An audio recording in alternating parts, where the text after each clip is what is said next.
the right time for a UK general election? Well, this is the biggest U-turn in recent political history, but it's very clear that the Prime Minister's announcement today is one all about the narrow interest of her own party, not the interest of the country overall. Clearly she sees the opportunity, given the total disarray in the ranks of the Labour Party, to crush all opposition to her, to get rid of people that disagree with her, and to give herself a free hand to take the country in the increasingly right-wing direction that she wants to take it in. And that would mean not just the hardest possible Brexit, but more austerity and deeper cuts. So now is the time for Scotland's voice to be heard and for people in Scotland to stand up for the kind of country we want Scotland to be, and that's the campaign that I look forward to leading in the weeks ahead. Given your calls for another independence referendum and your resistance to Theresa May's approach to Brexit, are you partly responsible for this early vote?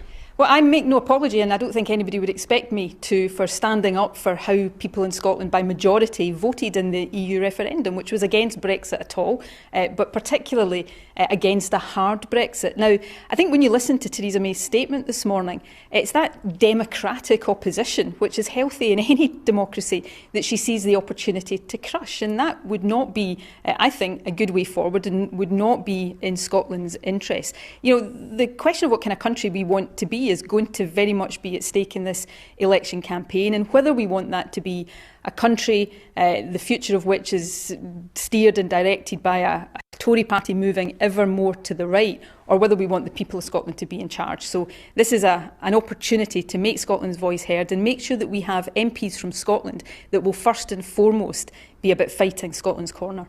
Well, might the Tories crush at least some of your gains from the last general election this time around?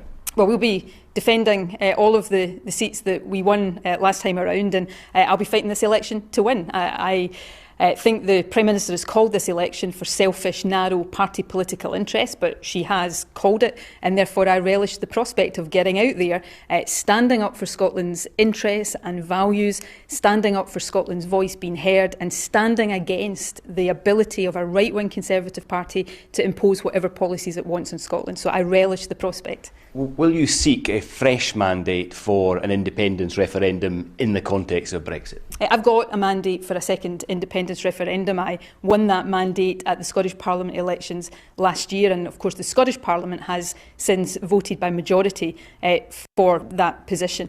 So that mandate is there and it's clear. This election will be about the kind of country we want Scotland to be, and whether we want the Tories to have a free hand in determining that, or whether we want to make sure that we stand up for Scotland's public services, for public spending, against further Tory austerity. These are the issues that will be to the fore in this campaign, and I look forward to leading a campaign on them. But will you have a specific commitment in your manifesto for this election promising another independence referendum within 18 months to 2 years? My position on a second independence referendum is clear, and it will continue to be clear throughout this campaign. It is, as I set out in this very room just a few weeks ago, that when the time is right, it should be for Scotland to determine our own future, not for a Tory government to determine that future for us. So that position is the one that we will take into this election and the one that we will have after this election as well. It will be in your manifesto?